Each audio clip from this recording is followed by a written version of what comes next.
I was lying flat on my back beneath a hotel bed worth more than most people's houses, smiling to myself like a teenager.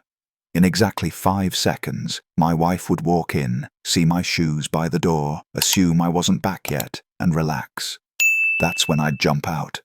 She would scream, then laugh, then kiss me. That was the plan. But the door opened, and the voice that entered the room was not hers. "Did anyone see you come up?" a woman asked calmly. My smile vanished. The door locked. And then my wife answered, softly, "No, Mom. We're clear." I felt my lungs forget how to work.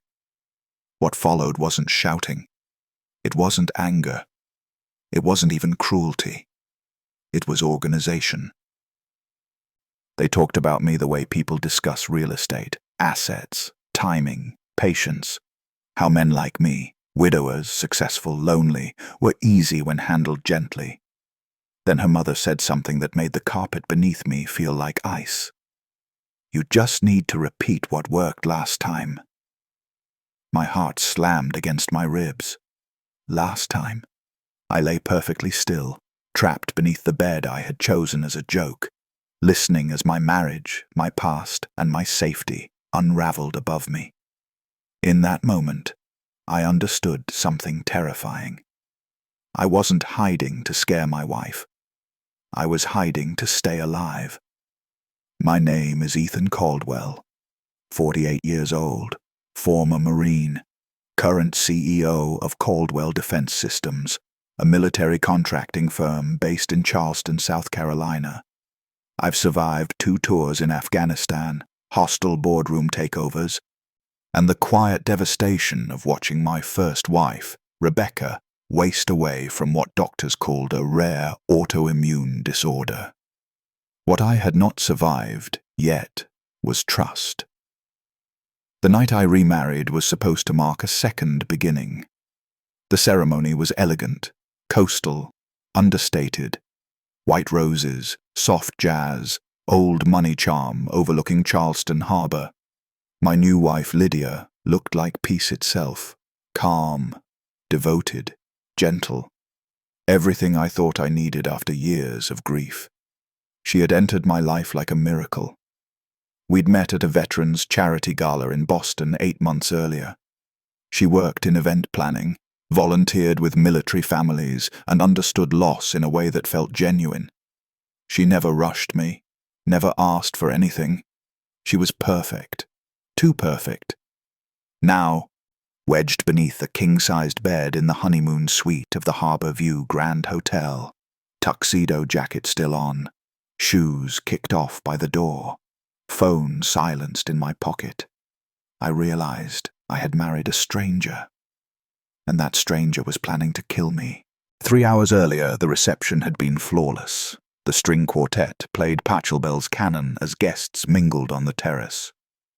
Charleston's humidity hung thick even in early September, but the harbor breeze made it bearable. Lydia's friends from Atlanta had driven up, elegant women with soft drawls and designer dresses.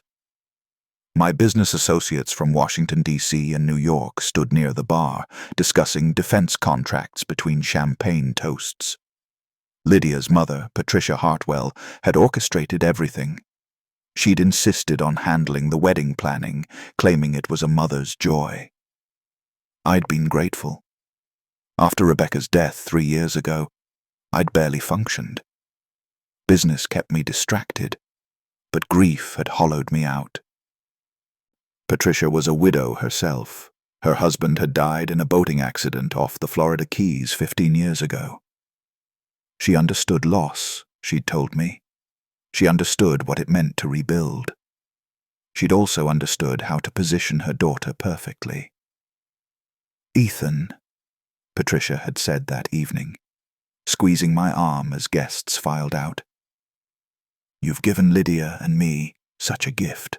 Family, security, purpose. We won't let you down." The sincerity in her eyes had seemed genuine. Now, 3 hours later, I knew better. The plan had been simple. After we'd said goodbye to the last guests, Lydia went ahead to the suite to change. I told her I needed to speak with the hotel manager about tomorrow's brunch arrangements, a harmless lie. Instead, I'd snuck into the room through the service entrance using a keycard I'd charmed from the concierge. The suite was massive. Floor-to-ceiling windows overlooked the harbour. A bottle of Dom Perignon sat chilling on ice. Rose petals traced a path to the bedroom. I'd crept into the bedroom, kicked off my shoes near the door to make it look like I'd just arrived, and slid beneath the bed. The space was tight. Luxury beds sit lower than you'd think, but I'd squeeze myself in, suppressing laughter. This was exactly the kind of spontaneous moment Rebecca used to love. She'd called me Mr. Serious, and spent 12 years trying to crack my stoic exterior.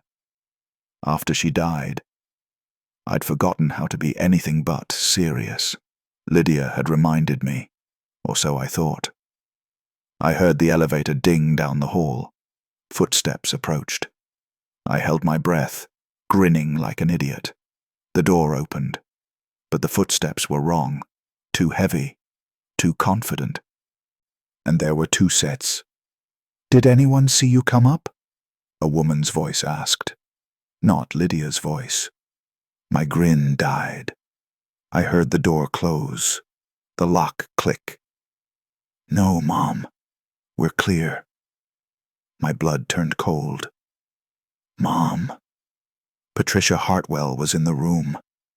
On my wedding night. In my honeymoon suite. Why? I pressed myself flatter against the carpet, suddenly aware of how exposed I was. If either of them looked under the bed, this would be humiliating. But something in Patricia's tone made humiliation feel like the least of my concerns. "Good," Patricia said. Her voice was different now. Not the warm, maternal tone she used around me. This was clinical, businesslike. "We don't have much time before he gets back." "I know," Lydia said. She sounded nervous. Young. Nothing like the confident, mature woman I'd married. I heard movement, drawers opening, the rustle of fabric. "Remember what we discussed," Patricia continued. "Patience is everything. You rush this, you end up in prison. You take your time, you end up wealthy." My heart hammered so hard I was certain they could hear it. "I remember," Lydia said softly. "Just like before. Exactly like before." Patricia's heels clicked across the hardwood. "Ethan Caldwell is a good man. Predictable. Trusting. He lost his first wife to illness, so he understands how these things happen. He won't question you." The air left my lungs. First wife. Rebecca. "What about the medication?" Lydia asked. Her voice trembled slightly. There was a pause. Then Patricia spoke, each word precise. "Same method. Slower this time. Americans don't question kindness. You play the devoted wife, mix it into his evening supplements, and in 6 months, maybe a year, he develops symptoms, fatigue, confusion, organ failure. By the time doctors figure it out, if they ever do, you're the grieving widow." I clamped my hand over my mouth to keep from screaming. "And if they do figure it out," Lydia whispered, "they won't. Rebecca's doctors didn't." The floor seemed to tilt beneath me. Rebecca. My Rebecca. The woman I'd loved for 12 years. The woman who'd withered away while I held her hand, helpless, watching her body betray her one system at a time. She hadn't died of an autoimmune disorder. She'd been murdered. And I was lying beneath a bed, listening to the women who'd killed her plan my own death. Time stopped meaning anything. I don't know if I lay there for 5 minutes or 50. My mind splintered into 1,000 fragments, each one screaming a different horror. Rebecca was murdered. I married her killer. I'm going to die. But beneath the panic, something else stirred, something cold and familiar. The part of me that had survived ambushes in Kandahar, the part that had learned to shut down emotion and think tactically. I forced myself to breathe slowly, silently, through my nose. Above me, Patricia and Lydia continued talking. "You're sure about the will?" Lydia asked. "I reviewed it myself last week when we visited his lawyer in Charleston," Patricia said. "Clean and simple. Everything goes to you. The house in Charleston, the place in Hilton Head, the company shares, all of it. He's worth approximately $43 million, conservatively. Once the estate clears probate, we split it 60-40. Why do you get 60? Because I did the research, darling. I found him. I crafted your profile. I coached you through every date, every conversation, every tear. You're the actress, but I'm the director." Patricia's voice hardened. "And because, if you ever try to cut me out, I'll make sure the police know exactly what happened to Rebecca Caldwell." Silence. Then Lydia, quieter. "I wouldn't do that." "I know. Because you're smart. And because 60% of nothing is still nothing." More rustling. I heard a zipper. "The compound is in this lipstick case," Patricia said. "Tasteless, odorless, virtually undetectable unless they're specifically looking for it. Mix a small amount into his coffee, his protein shakes, anything he consumes regularly. Start with microdoses. You want chronic exposure, not acute poisoning." "Where did you even get this?" "You don't need to know that. What you need to know is that it mimics natural illness. Fatigue, muscle weakness, cognitive decline.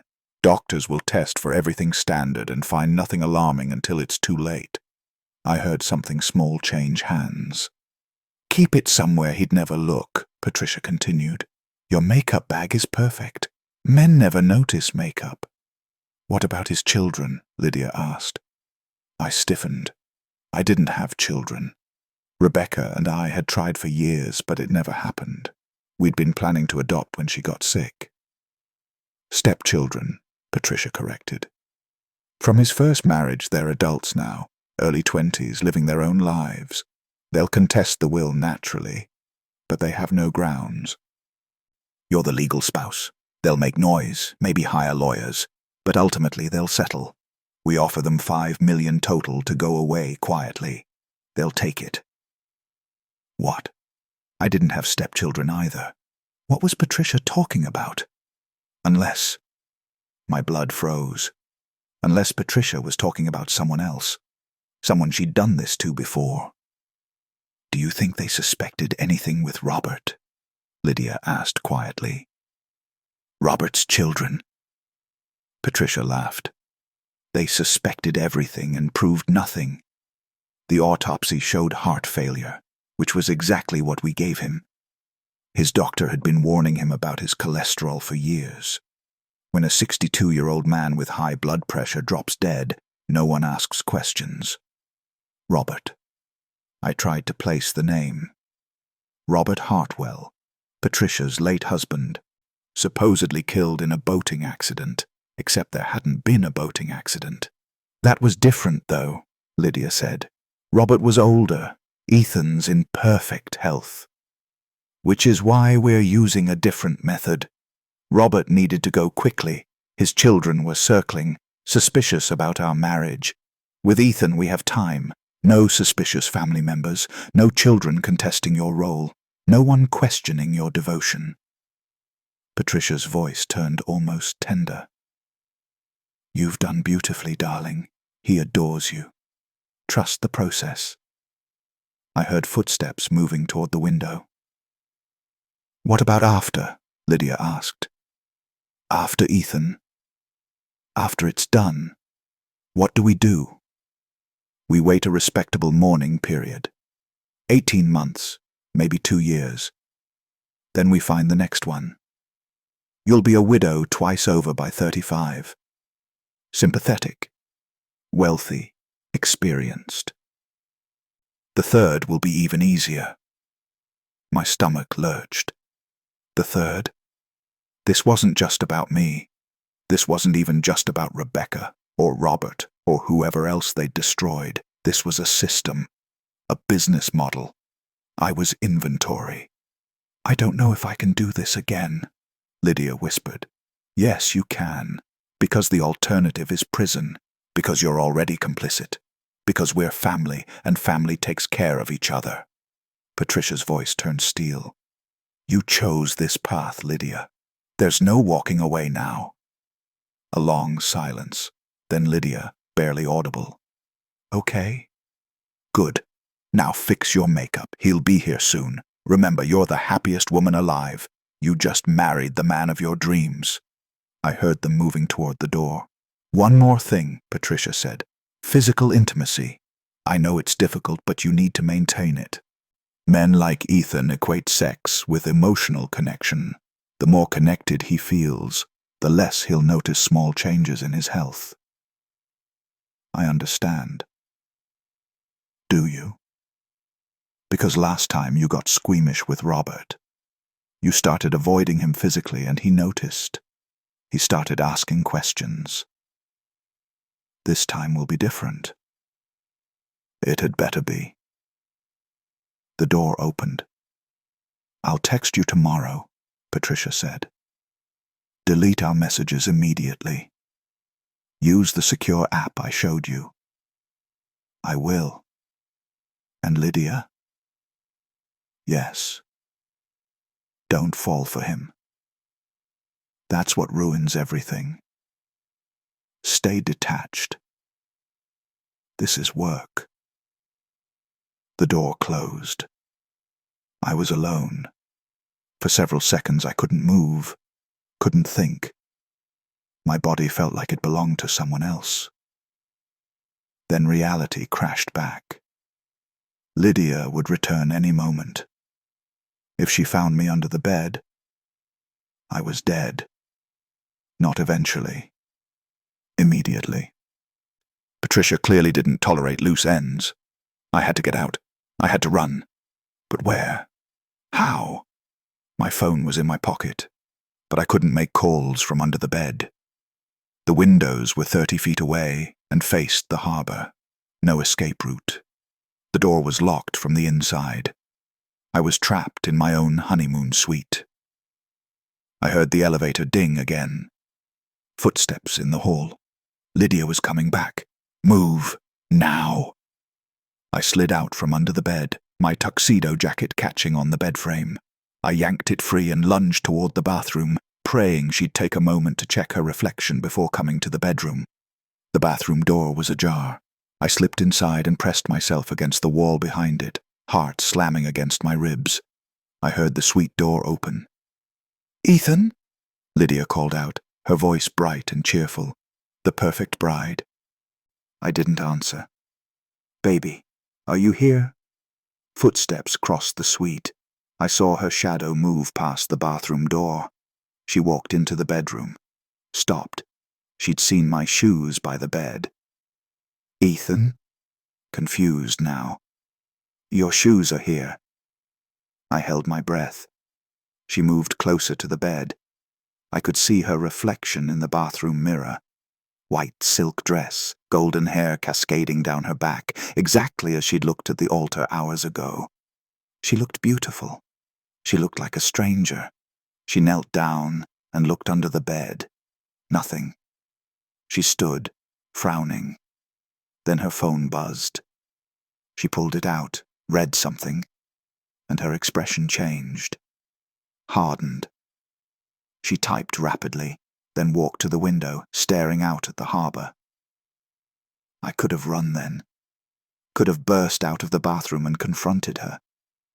But I was a military strategist.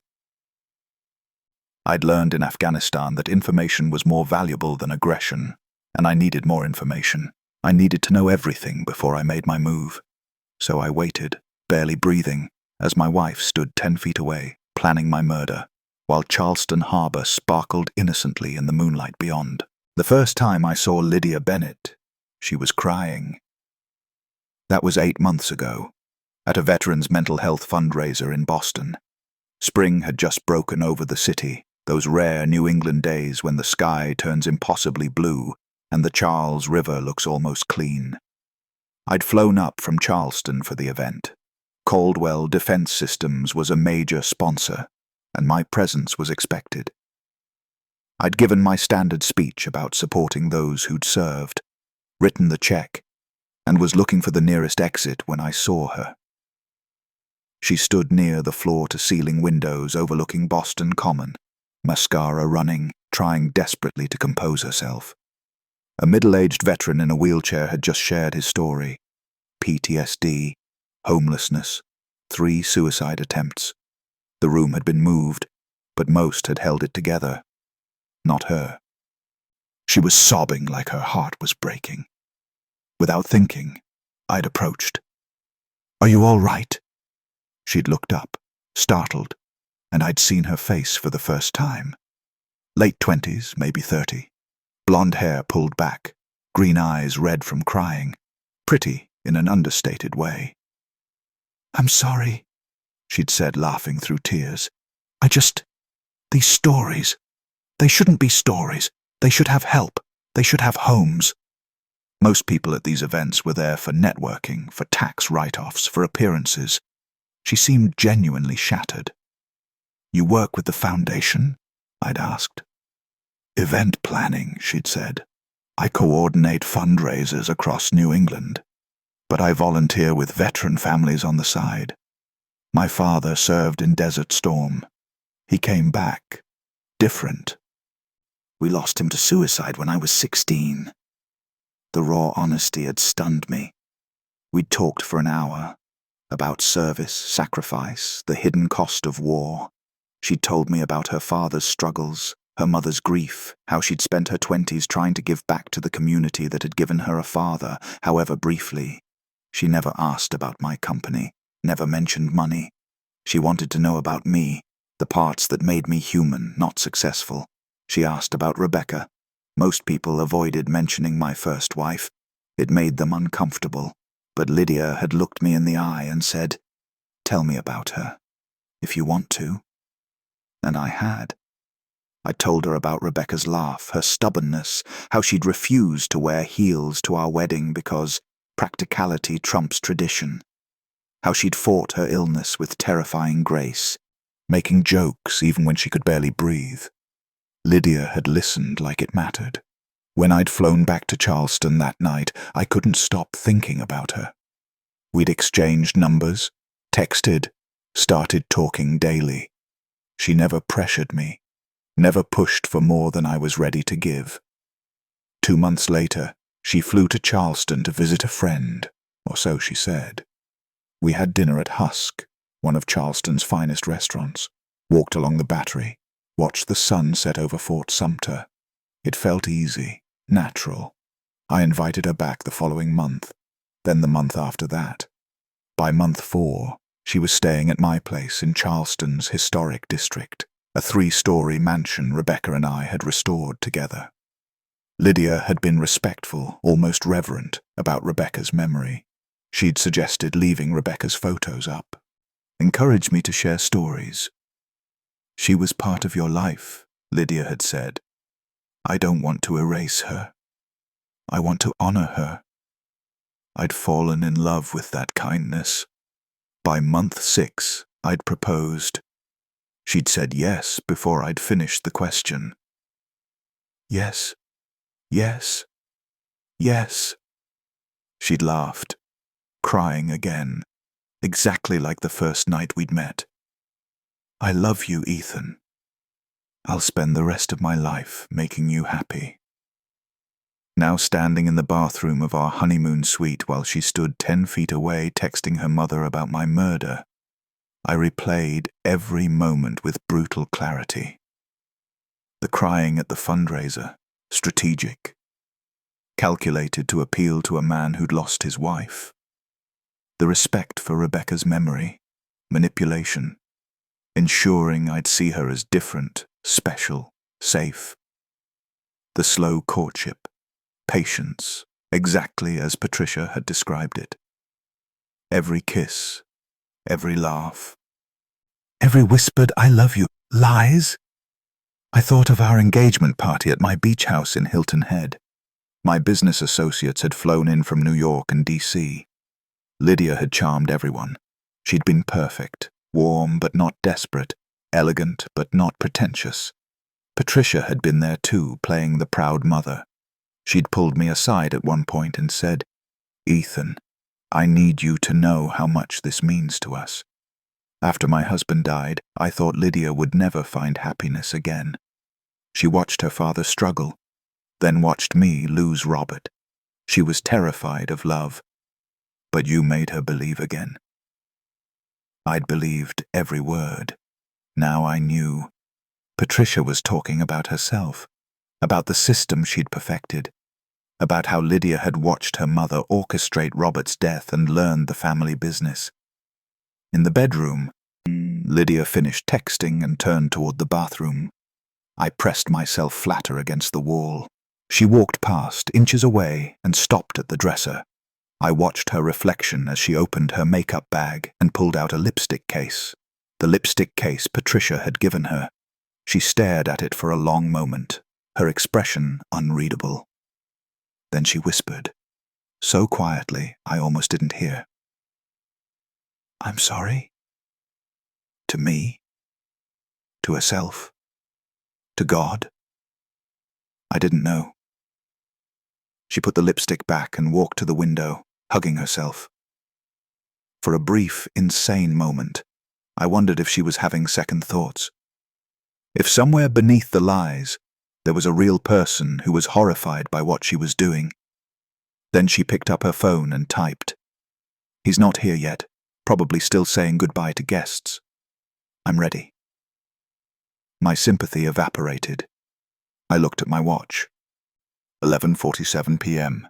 I had to get out, now.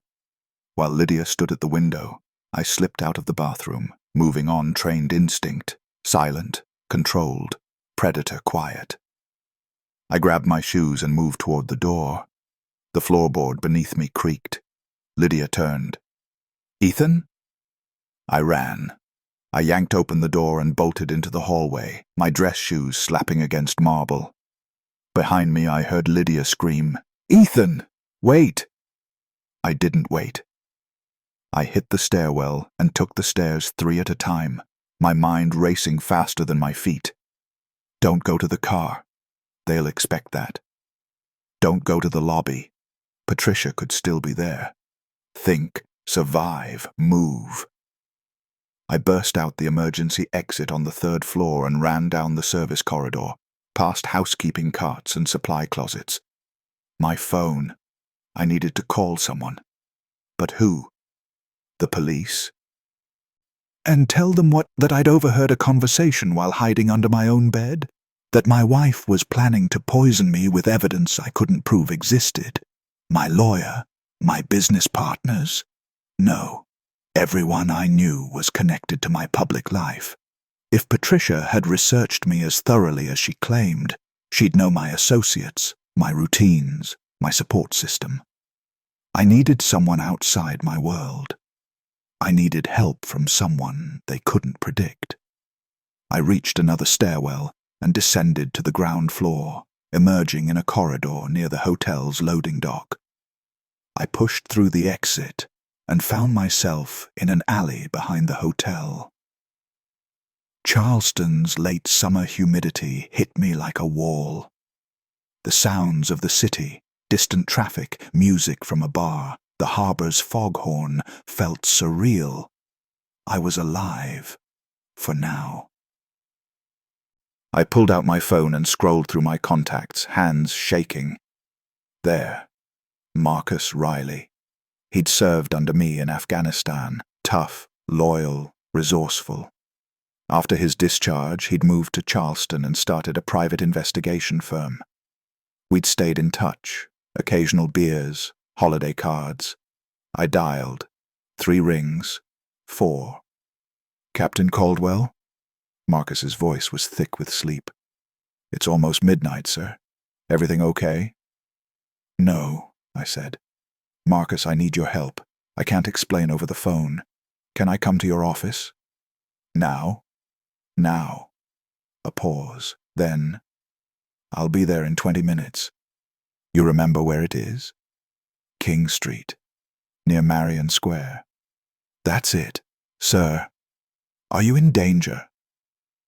I looked back at the hotel, where my wife and mother-in-law were probably searching for me, wondering why the prey had bolted. "Yes," I said. "Immediate danger. Then get moving. I'll see you soon." The line went dead. I shoved the phone in my pocket and started walking, staying in the shadows, avoiding the main streets. Behind me, the Harborview Grand Hotel glittered in the night, beautiful and deadly. My wedding night. The night I was supposed to start a new life. Instead, I was running for my life. And somewhere in that hotel, two women were realizing their perfect plan had just shattered. Marcus Riley's office occupied the second floor of a historic building on King Street, tucked between a coffee shop and a boutique law firm. The neighborhood was quiet this time of night. Tourists gone, restaurants closed. Only the occasional drunk stumbling home from the bars on Market Street. I climbed the exterior stairs and found Marcus waiting at the door. He was in jeans and a t-shirt, his dark skin gleaming with sweat from the rush over. He'd gained weight since Afghanistan, but still moved like a fighter. "Sir," he said, gripping my shoulder. Then he saw my face, and his expression changed.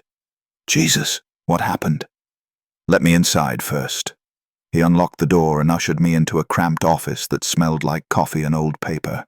Files stacked everywhere, a desk buried under surveillance equipment.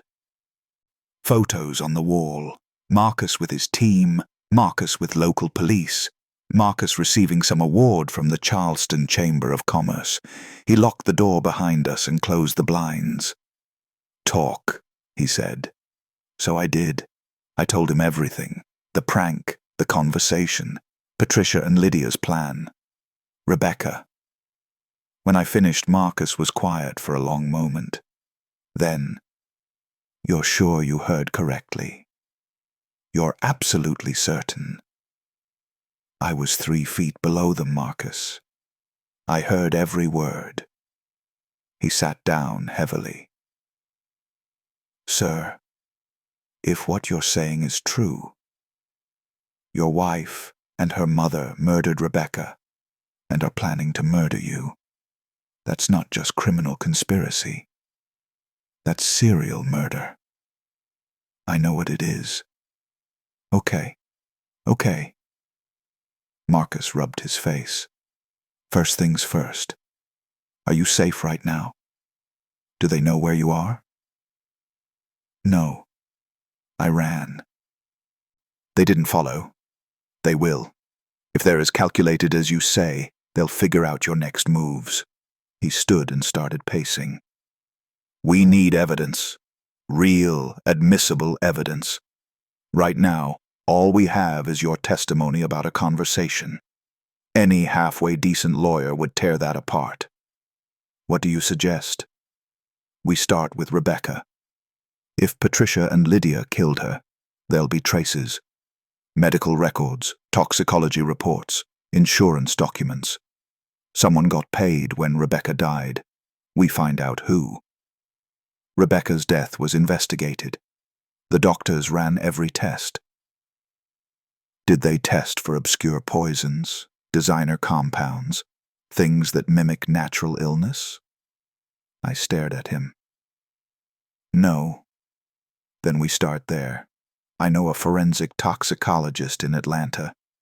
If we can get Rebecca's tissue samples, and they should still be stored if she died within the last 5 years, we can run advanced tests." 3 years. Rebecca had died 3 years ago. "But accessing those samples requires legal authority," Marcus continued, "which means we need probable cause, which we don't have yet." "Then what do we do?" Marcus looked at me carefully. "We need you to go back." "Back? To the hotel? To your wife? To your marriage?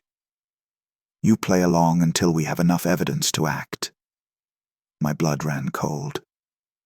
"You want me to pretend everything's normal while they try to poison me?"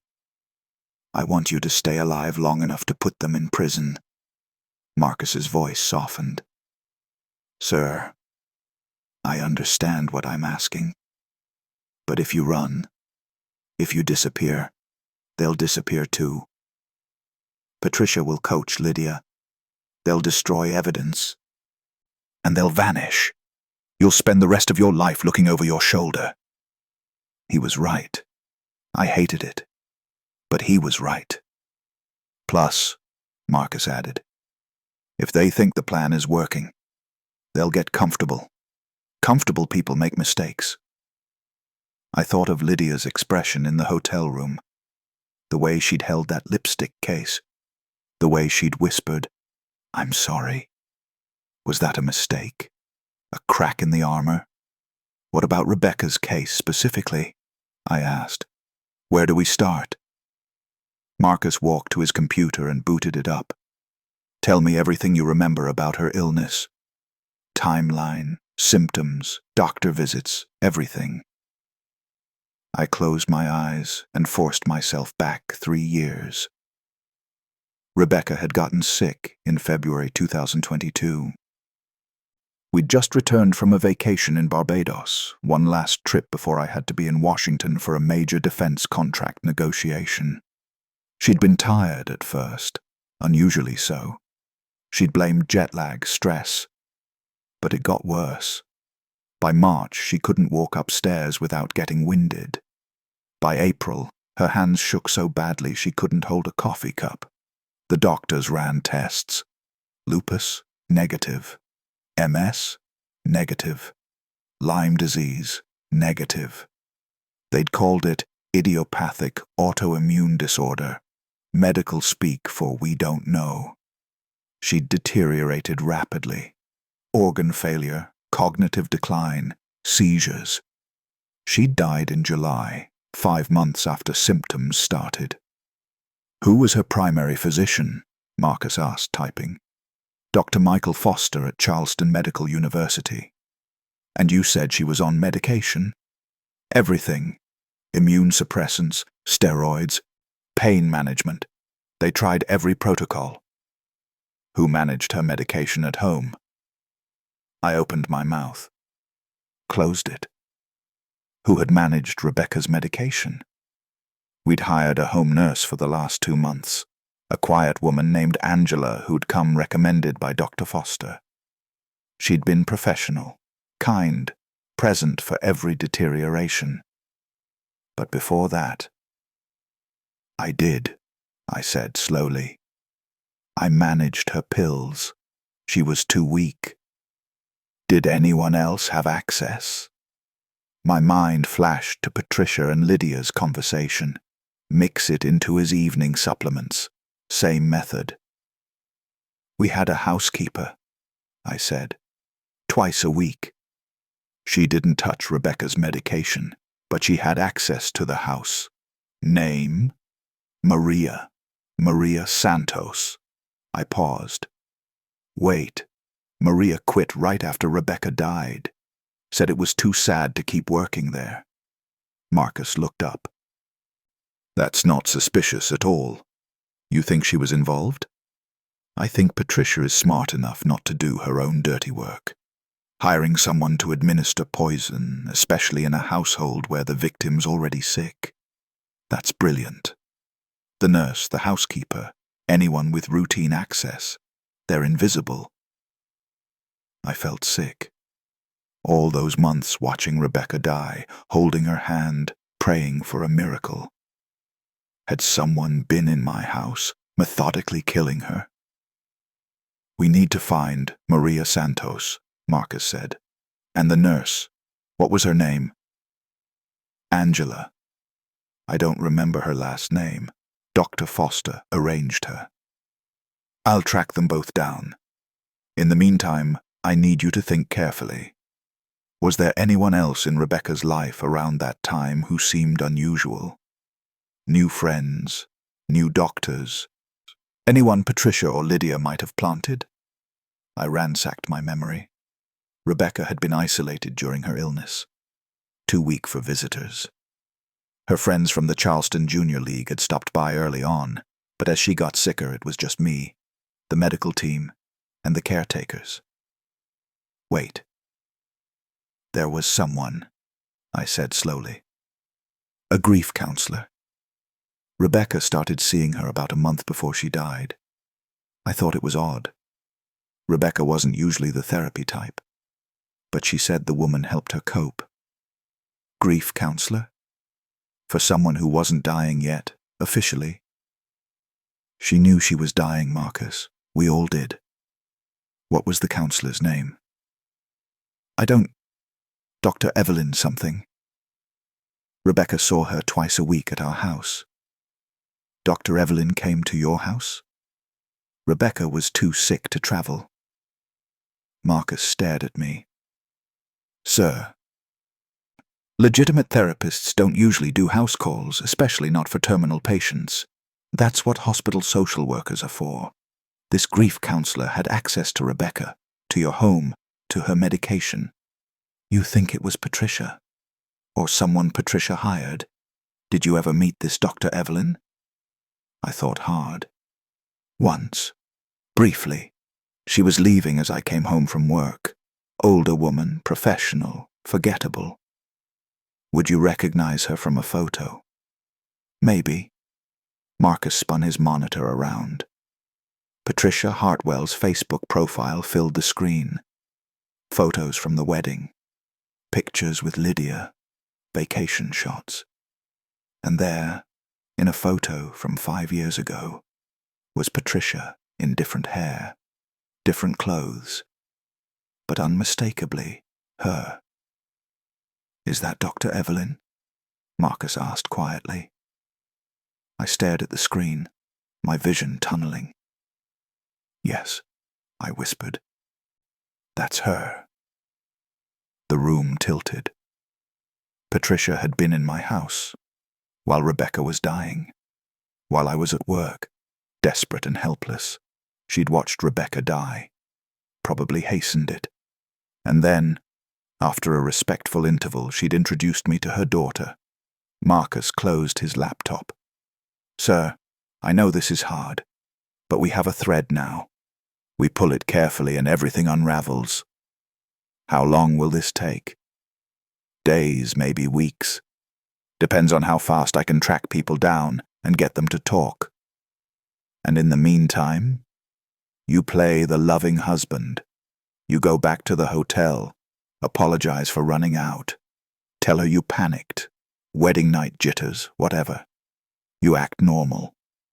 And when she tries to poison me, you don't eat or drink anything she gives you.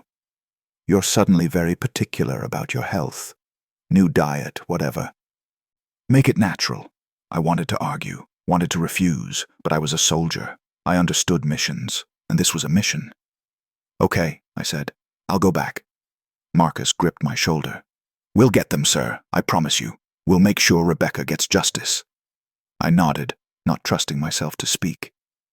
As I left Marcus's office and stepped back into Charleston's humid night, I thought about Rebecca, about our wedding day 12 years ago, how she'd tripped walking down the aisle and laughed until she cried, how she'd made me promise during her illness that I'd find love again.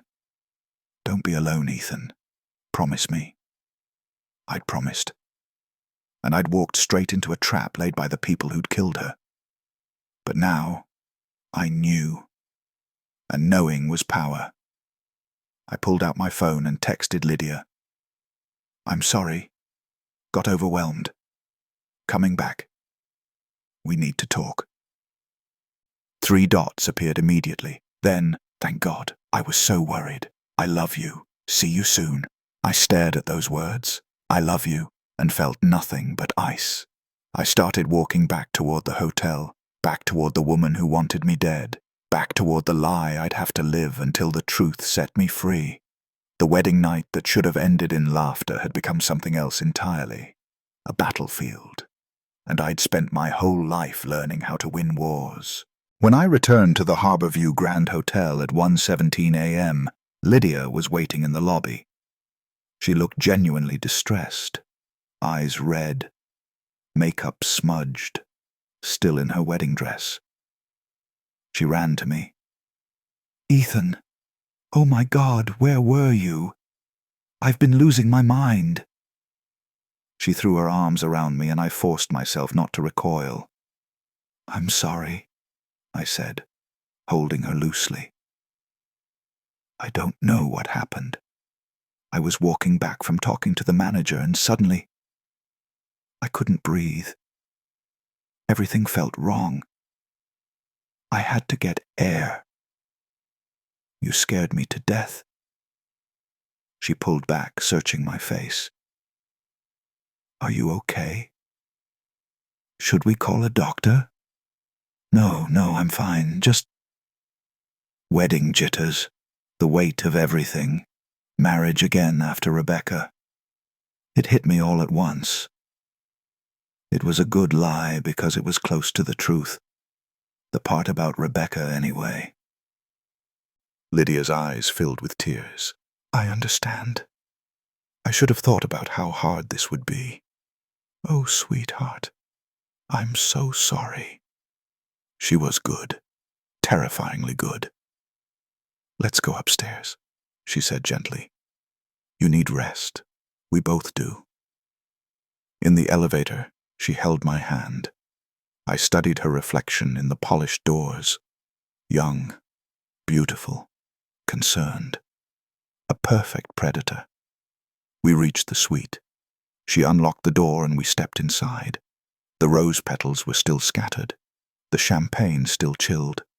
Our wedding night, frozen in time. "I'm going to change," Lydia said softly. "Why don't you get comfortable? We don't have to do anything. Tonight's been overwhelming. We can just sleep." "Thank you," I said. She disappeared into the bathroom. I stood alone in the bedroom and noticed something I hadn't before.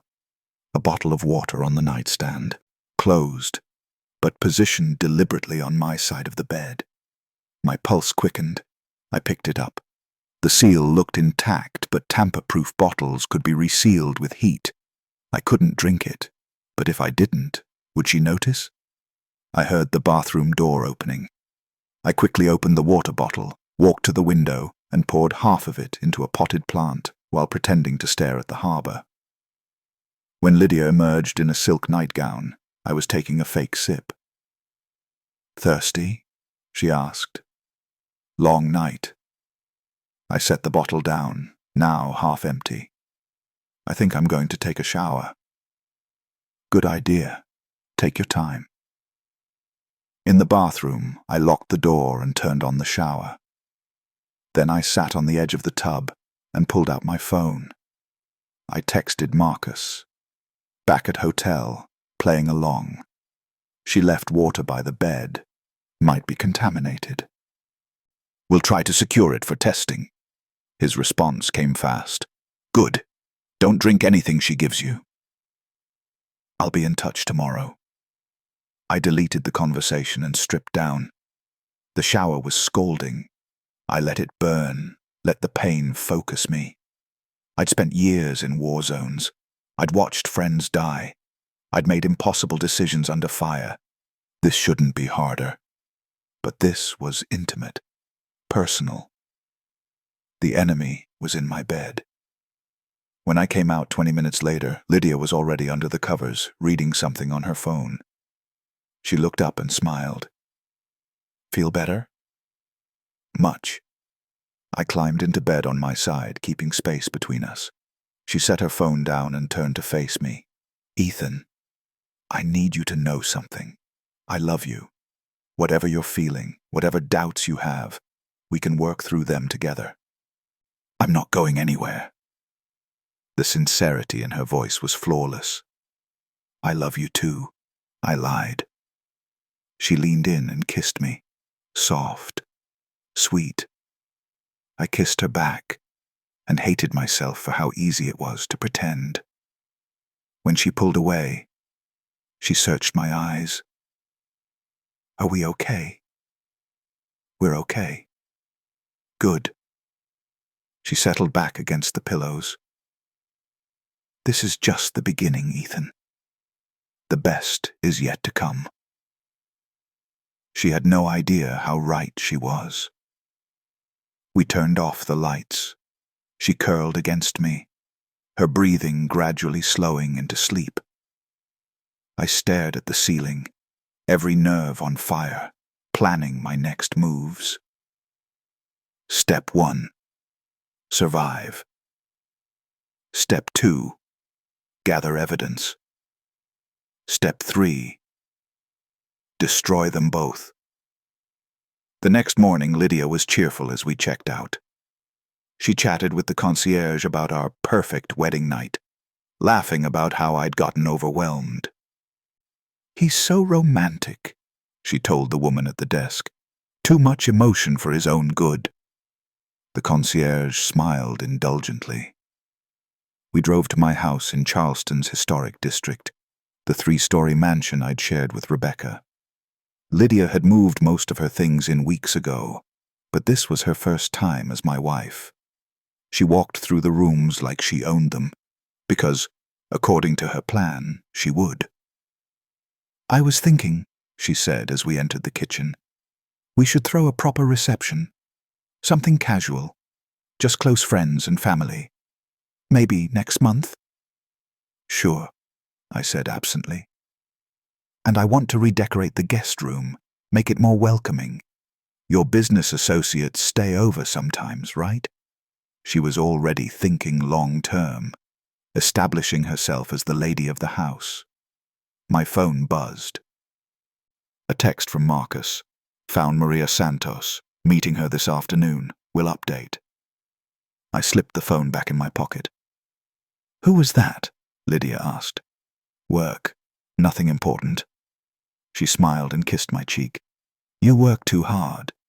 Maybe it's time to think about slowing down, enjoying life more." Translation: "Make yourself comfortable so I can kill you quietly." "Maybe," I said. That afternoon, while Lydia was supposedly meeting a friend for lunch, I met Marcus at a coffee shop in Mount Pleasant, across the Cooper River. He slid into the booth across from me, looking grim. "Maria Santos is dead." My blood froze. "What?" "Car accident, 2 years ago. Single vehicle collision in North Charleston.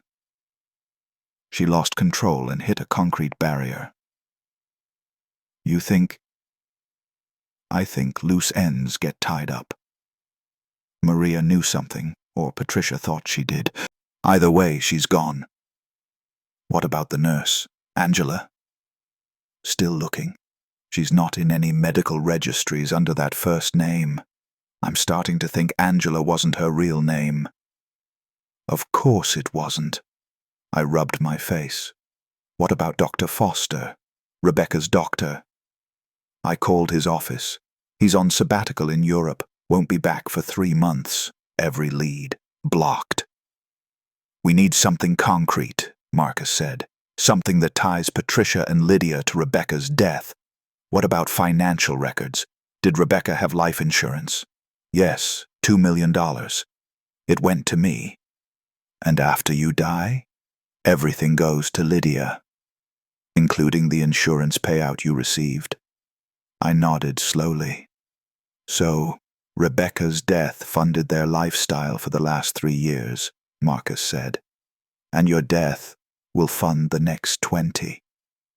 That's a 16-year-old business model right there. Can we trace the money, see if Patricia benefited from Rebecca's death?" "Not without a warrant. And we can't get a warrant without probable cause." Marcus drummed his fingers on the table. "Here's what I'm thinking. We need Lydia to slip up, to say something incriminating, where we can record it." "How?" "You're married now. South Carolina is a one-party consent state for recording. You can legally record conversations you're part of. Wear a wire, get her talking about the plan." "She's too careful." "Not if she thinks she's winning. Give her a reason to gloat." I thought about that. About how to crack Lydia's facade. "She wants me to trust her. I said slowly.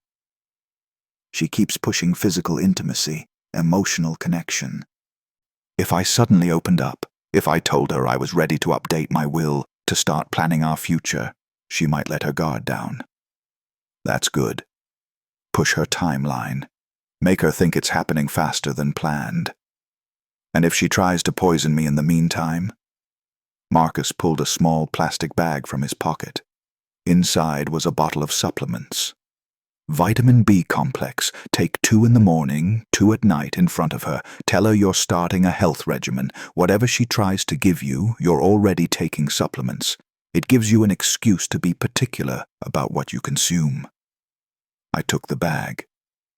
One more thing, Marcus said. The water bottle from last night. Do you still have it? I poured it into a plant and kept the bottle. It's in my gym bag. Get it to me. I'll have it tested. We sat in silence for a moment. Then Marcus said quietly, Sir, how are you holding up? Honestly, I was hanging on by a thread. Every time I looked at Lydia, I saw Rebecca dying. Every time she touched me, I wanted to scream. But I was a Marine. Marines don't break. I'm fine, I said. Marcus didn't look convinced, but he nodded. As I drove back across the bridge toward Charleston, toward the house where my wife was planning my murder, I thought about something my commanding officer had told me in Afghanistan. The enemy you can see is less dangerous than the enemy you can't. For 3 years, I'd been blind. Now I could see. And I was going to watch them until they made a mistake. Then I was going to end them. The mistake happened sooner than expected. 4 days after the wedding, Lydia suggested we have dinner at home instead of going out. I want to cook for you, she said. A proper wife's meal. She'd never cooked for me before. She'd claimed she wasn't skilled in the kitchen. That should have been my first warning. She made chicken marsala with roasted vegetables, a dish Rebecca used to make. I didn't know if that was intentional or just cruel irony. We ate in the dining room, candles flickering between us. She'd even put on soft music. The scene was perfect. Too perfect. This is delicious, I said, moving food around my plate without eating much. Thank you, she beamed. I've been practicing. When? She faltered slightly. What? When did you practice? You've been with me constantly since the wedding. Oh, before we got married. I wanted to surprise you. Lie. She'd never cooked before in the months we'd dated. I took a small bite. The chicken tasted fine. Too fine, actually. Restaurant quality. Had she ordered it and plated it to look homemade? Are you feeling okay? Lydia asked. You're barely eating. I'm fine, just not that hungry. You should eat. You've been so stressed. Your body needs fuel. She was pushing. I'm actually thinking about starting a new diet, I said, following Marcus's script. My doctor mentioned my cholesterol was a little high at my last physical. I should probably cut back on rich foods. Her face showed the briefest flicker of annoyance. Then, your cholesterol? You didn't mention that. It's not serious, just something to watch. Well, maybe I should start cooking healthier meals. More vegetables, less meat. That would be great. After dinner, I helped her clean up. She was washing dishes when she said casually, I made your coffee for tomorrow morning. It's in the fridge, ready to go. You just have to heat it. You didn't have to do that. I want to. She turned and smiled. I want to take care of you, Ethan. You spend so much time taking care of everyone else. That night, after she fell asleep, I crept downstairs to the kitchen. The coffee was in a sealed container in the refrigerator, labeled with a heart drawn in marker. I poured it down the sink and replaced it with fresh coffee. The next morning, when I heated the pre-made coffee, Lydia watched me closely. How is it? She asked. Perfect. Thank you. She smiled, satisfied. But I saw something in her eyes. Calculation. She was tracking whether I'd drunk it, how much, how I'd reacted. Over the next week, the pattern continued. She'd make breakfast, pack my lunch, mix protein shakes after my workouts. Each time I found ways to dispose of what she gave me. I started eating at the office, claimed I was too busy to come home for lunch, bought my own groceries and kept them in my study, saying I needed snacks nearby while working. She didn't protest, but I could feel her frustration building. On day 8, she snapped. "Why won't you let me take care of you?" she asked over dinner at a restaurant I'd insisted on. "Every time I try to do something nice, you brush me off." "I'm not brushing you off, I'm just busy." "Are you having second thoughts about us?" "No, of course not." "Then why does it feel like you're avoiding me?" "Because I am." "I'm not avoiding you," I said gently. "I'm just adjusting to marriage again. It's been a while." Her eyes filled with tears. "I know losing Rebecca was hard, but Ethan, I'm not her. I'm trying to build something new with you, and you won't let me in." She was good. She knew exactly how to hurt me. "I'm sorry," I said. "You're right. I'll try harder." That night, she initiated intimacy for the first time since the wedding. It was mechanical, strategic, exactly as Patricia had instructed. Men like Ethan equate sex with emotional connection.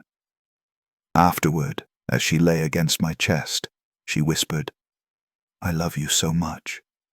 I just want us to be happy." I stroked her hair and said nothing.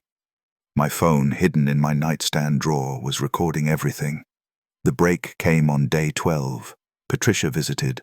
She called ahead, said she wanted to check on the newlyweds, bring a housewarming gift. She arrived at 2 p.m. with a bottle of expensive wine and a smile that didn't reach her eyes. "Ethan," she hugged me warmly. "You look wonderful. Marriage suits you." "Thank you, Patricia." "And Lydia, darling, you're glowing." She kissed her daughter's cheek. We sat in the living room, the same room where Dr. Evelyn had counseled Rebecca 3 years ago. Patricia made small talk about Charleston, about the weather, about the wedding photos. Then she said, "Lydia mentioned you've been stressed about work. Is everything all right?" "Just the usual," I said.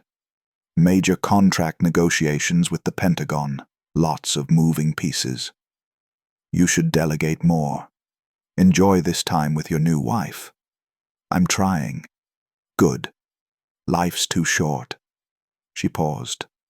"I would know. I lost my Robert so suddenly. One day he was healthy, planning our retirement. The next—" She dabbed her eyes theatrically. I wanted to call her out right there, wanted to scream about what I knew. Instead, I said sympathetically, "It must have been devastating." "It was. But we endure, don't we? We find ways to move forward." She looked at Lydia meaningfully. "To honor those we've lost by living fully." Lydia nodded. "That's beautiful, Mom." "Speaking of which," Patricia continued, "have you two thought about updating your estate planning? I know it's morbid to discuss, but after losing Robert so unexpectedly, I learned the importance of having affairs in order." There it was, the push to ensure I'd updated my will in Lydia's favor. "Actually," I said slowly, "I've been meaning to schedule a meeting with my lawyer." "You're right. I should update everything now that I'm remarried." Patricia's eyes lit up. "That's wise. Lydia should be your primary beneficiary. It's standard for married couples." "Of course." "And you should consider a medical proxy, someone who can make healthcare decisions if you're incapacitated." She looked at Lydia. "That should be your wife. Medical proxy. So Lydia could pull the plug when the poisoning had done enough damage." "Good idea," I said. "I'll handle it this week." After Patricia left, Lydia was unusually affectionate. "I'm so glad you're taking Mom's advice. She just wants what's best for us." "I know." That night, I met Marcus at an empty parking garage downtown. I handed him my phone. Everything from the last 2 weeks is on there. Her cooking for me, pushing food and drinks, Patricia's visit today. All recorded. Marcus scrolled through the audio files. This is good. This shows intent, conspiracy. But it's not enough yet. Not enough? Patricia literally told me to update my will. Estate planning is normal advice, unfortunately. A defense attorney would argue she was being practical, not sinister. Marcus looked up. We need something explicit. We need one of them to say clearly that they're poisoning you. How do I get them to say that? You don't. I do. Marcus grinned. I'm going to introduce myself to Lydia as a concerned veteran who served with you. I'll say I'm worried about you, that you've been acting strange. I'll suggest maybe she should watch your behavior closely. If she thinks someone's noticing, she might panic. And panicked people confess. That's risky. Everything about this is risky. But, sir, we're running out of time. The longer you string them along without updating that will, the more suspicious they'll get. We need to force their hand. He was right. Do it, I said. The next evening, Marcus showed up at my house unannounced.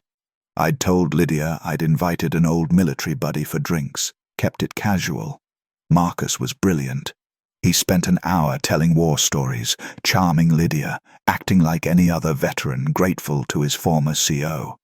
Then, as he was leaving, he pulled Lydia aside, loud enough for me to accidentally overhear from the kitchen. Mrs. Caldwell, he said quietly. I don't mean to overstep, but has Ethan seemed off to you lately? More tired than usual? Forgetful? I heard Lydia's sharp intake of breath. What do you mean? I served under Captain Caldwell for 3 years. I know what he looks like sharp. Tonight, he seemed slower. I'm probably being paranoid. Combat does that to you. But if you notice anything at all, make sure he sees a doctor, okay? Of course. Thank you for caring. After Marcus left, Lydia was quiet. Too quiet. That night, after she thought I was asleep, I heard her in the bathroom on the phone. He noticed, she whispered frantically. One of Ethan's military friends said he seems off. What if someone else notices? Patricia's response was too quiet for me to hear, but Lydia's reply was clear. I know we need to be patient. But what if we're moving too slowly? What if... The conversation dropped to whispers. I lay perfectly still, phone recording from beneath my pillow. The next morning, Lydia was different, more urgent. Ethan, she said over breakfast, I want you to see a doctor, just a checkup. You've been working so hard, and Marcus mentioning you seem tired. I'm worried. I'm fine. Please, for me. I pretended to consider it. Okay. I'll schedule something next week. Thank you. She kissed me and I tasted my own death on her lips. That night, my phone buzzed. Marcus. Got a lead on the nurse. Her real name is Angela Cortez, former medical professional, license revoked in Florida 5 years ago for insurance fraud. Currently living in Savannah. I'm driving there tomorrow. I texted back, keep me posted, things were accelerating. Lydia was pushing harder, Marcus was getting close, and somewhere in all of this I was supposed to stay alive. Marcus called me from Savannah the next afternoon while I was at my office overlooking Charleston Harbor. You need to hear this, he said without preamble. I'm listening. Angela Cortez confirmed everything. Patricia Hartwell hired her 3 years ago to care for Rebecca. She paid cash, $30,000 total. Angela's job was to administer a compound. Patricia called it experimental medicine. Into Rebecca's IV when you weren't around. My grip on the phone tightened until my knuckles turned white. Angela claims she didn't know it was poison. Said Patricia told her it was an alternative treatment Rebecca wanted, but that you opposed. Made Angela think she was helping. Did she believe that? No, she suspected. But $30,000 buys a lot of willful ignorance. After Rebecca died, Patricia paid Angela another 20 grand to disappear. She moved to Savannah, changed her professional identity, kept quiet. Why is she talking now? Because I told her the same woman who paid her to kill Rebecca is about to kill again.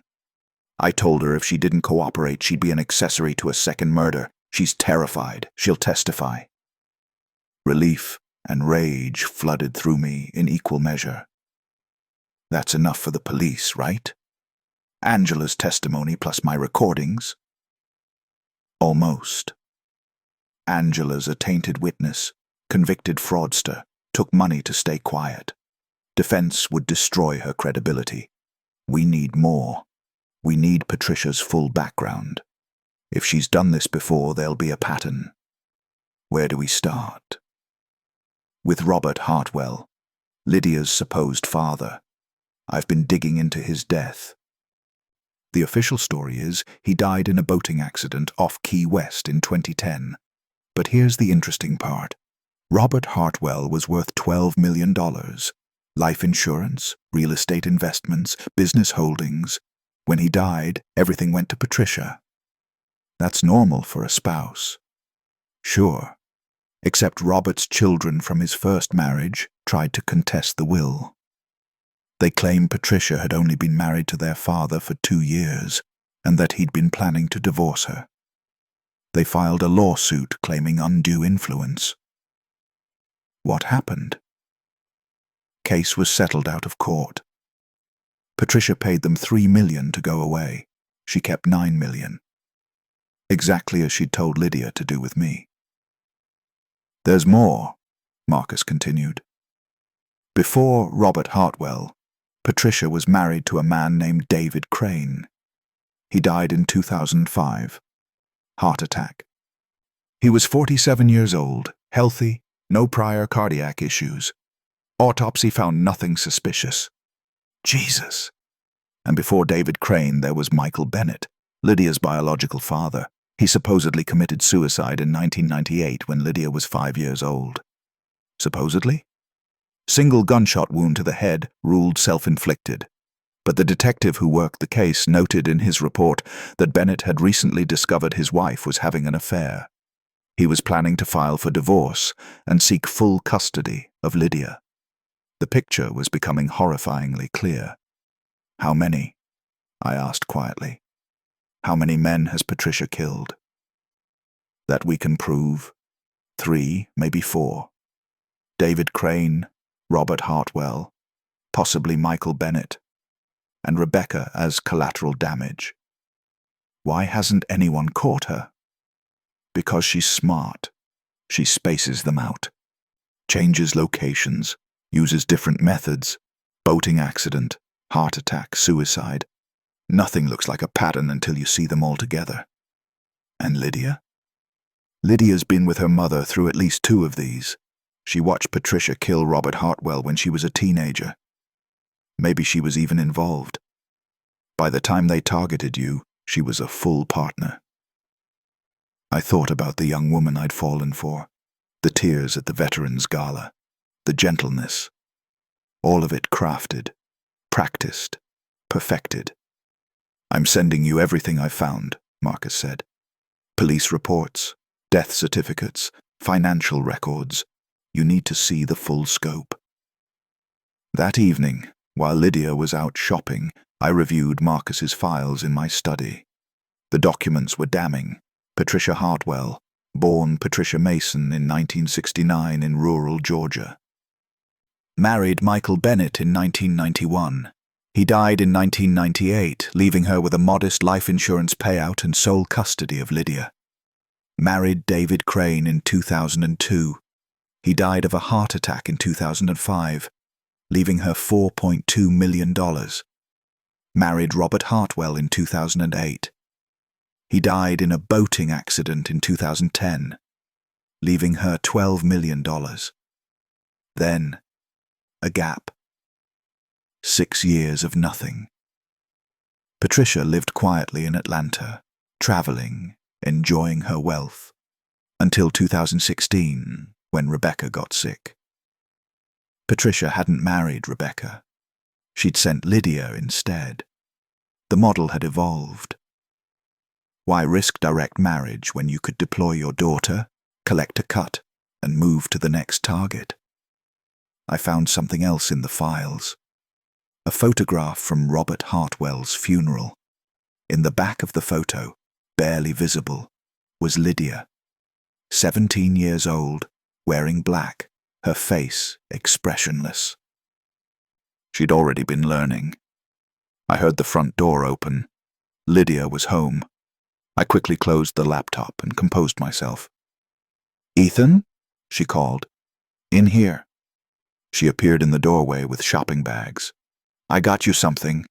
A new tie for your Pentagon meeting next week." She crossed the room and draped a silk tie around my neck, smiling up at me. This close, I could see her eyes, green, clear, empty. "Thank you," I said. She kissed me. "Anything for you." I looked at her and saw not a woman, but a weapon, a tool her mother had sharpened over years, wielded with precision, aimed directly at my heart. "I love you," she whispered. "I love you too," I lied. That night, I couldn't sleep. I lay next to her, listening to her breathe, thinking about all the men who'd done the same. Michael Bennett, David Crane, Robert Hartwell. How many of them had figured it out? Had any of them fought back?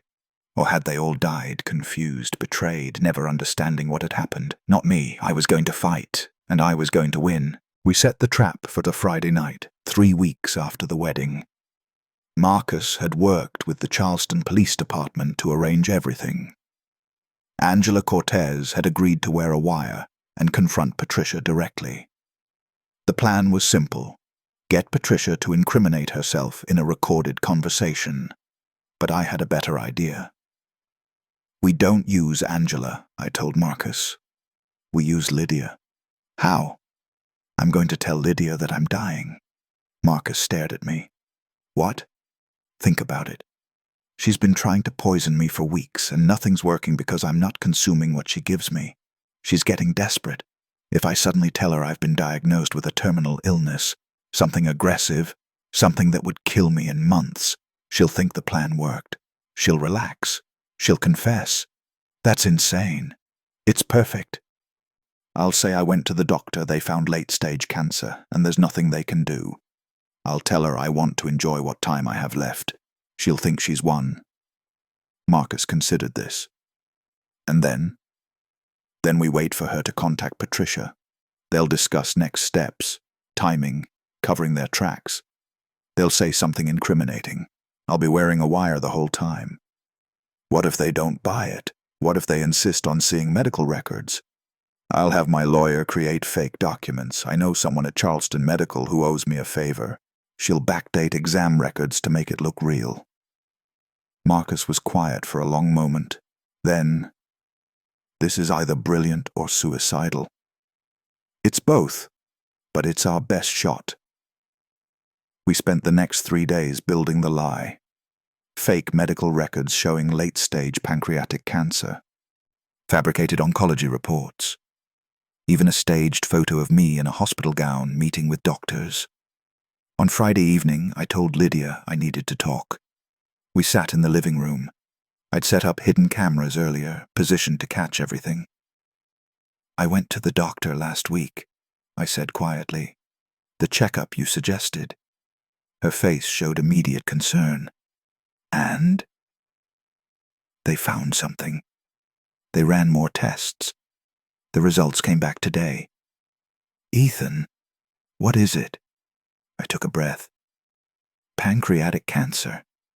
Stage 4. It's everywhere." The shock on her face looked genuine. But then I saw it. A flash of something else. Relief. Satisfaction. "Oh my God," she whispered. No, that can't be right. They're sure. They want to start aggressive treatment immediately, but the prognosis is... I have maybe 6 months. A year, if I'm lucky. She started crying. This isn't fair. This can't be happening. Not again. I know. She threw her arms around me. We'll fight this. We'll get the best doctors, the best treatment. Money's no object. Lydia. No. I refuse to accept this. I refuse to lose you. She was good. So good. I've been thinking, I said, about what matters, about legacy. I want to update my will, make sure you're taken care of if... When? Don't talk like that. I have to. I need to know you'll be okay. She pulled back, wiping her tears. We'll get through this together, whatever happens. That night, after she thought I was asleep, I heard her slip out of bed. She went to the bathroom and made a phone call. Mom, she whispered urgently. Something's wrong. Ethan went to the doctor. They found cancer. Stage 4, pancreatic. Patricia's response was inaudible, but Lydia's next words were clear. I don't know how. I've been so careful. The doses were minimal, nothing that should cause organ failure this fast. Pause. You think it's real? What if he's faking? Another pause. Okay. Yes. I'll get copies of the medical records. If it's real, if it's actually happening, then we wait. We play the supportive wife until he dies naturally. Then we collect. My heart hammered. The next morning, Lydia asked sweetly if she could see my medical records. I want to understand what we're dealing with, she said. I showed her the fabricated documents. She studied them carefully, then hugged me. We're going to fight this, I promise. Over the next week, she was the perfect wife. Attentive, loving, devoted. She stopped trying to give me suspicious food or drinks. Why bother? I was already dying. She didn't know I was secretly meeting with Marcus and the police, building the case, waiting for her to make the final mistake. It came 8 days later. Patricia visited again. She and Lydia sat in the garden while I supposedly rested upstairs. They didn't know I'd installed audio equipment in the garden 2 days earlier. Their conversation was captured perfectly. Is he updating the will? Patricia asked. Yes. His lawyer's drafting everything. I'm the sole beneficiary. Good. And the doctors are certain about the timeline? 6 months, maybe less. The cancer's aggressive. Perfect. No one will question it. Man dies of cancer while his devoted wife stands by him. It's the saddest, most believable story in the world. What about Rebecca? What about her? What if someone connects? No one will. Rebecca died 3 years ago of a completely different illness. There's no pattern. And even if someone did ask questions, the cancer is real. We didn't cause it. Sometimes, Lydia, luck just works in our favor. I listened to this from my bedroom, Marcus beside me, both of us wearing headphones connected to the recording equipment. We've got them, Marcus said quietly, but I wanted more. That evening, I called Lydia and Patricia into the living room. I've made some decisions, I said. They sat across from me, perfectly composed. I've updated my will. Everything goes to Lydia. The house, the company, all of it. I paused. But I've also decided to accelerate something else. I'm donating a significant portion of my estate to the Veterans Foundation where Lydia and I met. I think Rebecca would have wanted that. Patricia's face twitched. That's very generous. I'm setting up a $10 million trust. Irrevocable. It'll be announced next week. 10 million I'd never see. 10 million that would be gone before I died. Lydia's expression cracked slightly. Ethan, maybe you should think about, I've thought about it. This is what I want. After they left that night, Patricia heading back to her hotel, Lydia going upstairs, Marcus played me the recording from the garden, clear, incriminating, perfect. We move tomorrow, Marcus said. I'll notify the DA. We'll get arrest warrants. But I had one final move. I called Lydia downstairs. I need to tell you something, I said when she appeared. What is it? I reached into my pocket and pulled out a small recording device. Her face went white. I know everything, I said calmly. I know about you and Patricia. I know about Rebecca. I know about Robert, David, Michael. I know you've been planning to kill me since before we got married. She took a step back. Ethan, I've been recording you for 3 weeks. Every conversation, every phone call, every word you and your mother said in this house. I have Angela Cortez's confession. I have financial records proving the pattern. You're making this up. You're sick. I'm not sick. The cancer was fake. The medical records were fake. It was all a trap. And you walked right into it. She stared at me, and in that moment the mask fell away completely. No more tears. No more pretense. Just cold calculation. You can't prove anything, she said finally. Yes, I can, and I will. We'll deny everything. It's your word against ours. And Angela's word, and the recordings, and the pattern of dead men in Patricia's wake. She was quiet for a long moment. Then, what do you want? I want you in prison, both of you, for the rest of your lives. That's not going to happen. It already has. I nodded toward the window. Police cars were pulling up outside, lights flashing. Lydia's eyes widened. You have one chance, I said. Confess everything. Testify against Patricia. You might get a deal. Go to hell. The police knocked on the door. I answered it. Detective Sarah Morrison from Charleston PD stepped inside. Ethan Caldwell. That's me. We have a warrant for the arrest of Lydia Caldwell and Patricia Hartwell. She read Lydia her rights while another officer cuffed her. Lydia didn't resist. She just stared at me with pure hatred. You ruined everything, she hissed as they led her out. No, I said quietly. You did that yourself. The trial lasted 6 weeks. Patricia and Lydia were charged with conspiracy to commit murder, fraud, and racketeering. The DA decided to try them together to show the pattern of behavior.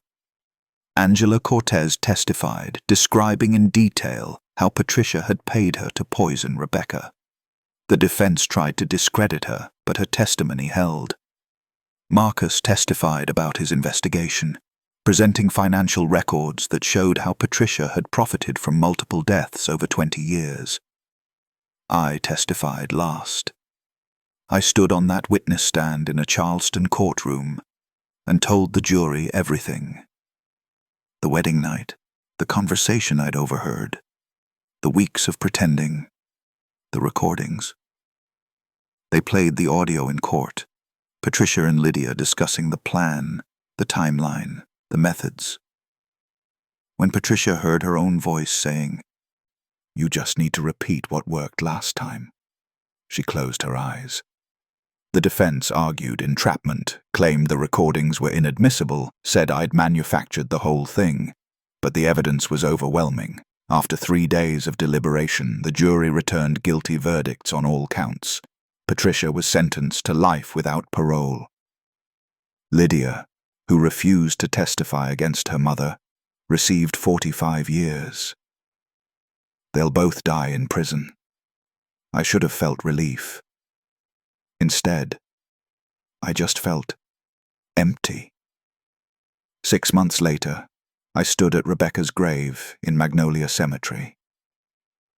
"I'm sorry," I told her. "I'm sorry I didn't see it. I'm sorry I let them hurt you. I'm sorry it took me so long to figure out what happened." The gravestone was simple. Just her name, her dates, and the inscription I'd chosen. "Beloved wife, eternal light." "I kept my promise," I said. "I tried to find love again. I chose wrong." The wind rustled through the Spanish moss hanging from the old oaks. Charleston was beautiful this time of year. Rebecca had always loved fall. They're gone now. Patricia, Lydia, they can't hurt anyone else. Angela's cooperating with authorities to identify other potential victims. We think there might be more. Men who died under suspicious circumstances that were never investigated. I traced her name on the stone. I sold the house. Too many memories. I'm moving to Seattle, starting over. The company's doing well. I'm donating most of Rebecca's life insurance money to the Veterans Foundation. Seems right. I stood there until the sun started to set, painting Charleston Harbor gold. Then I left.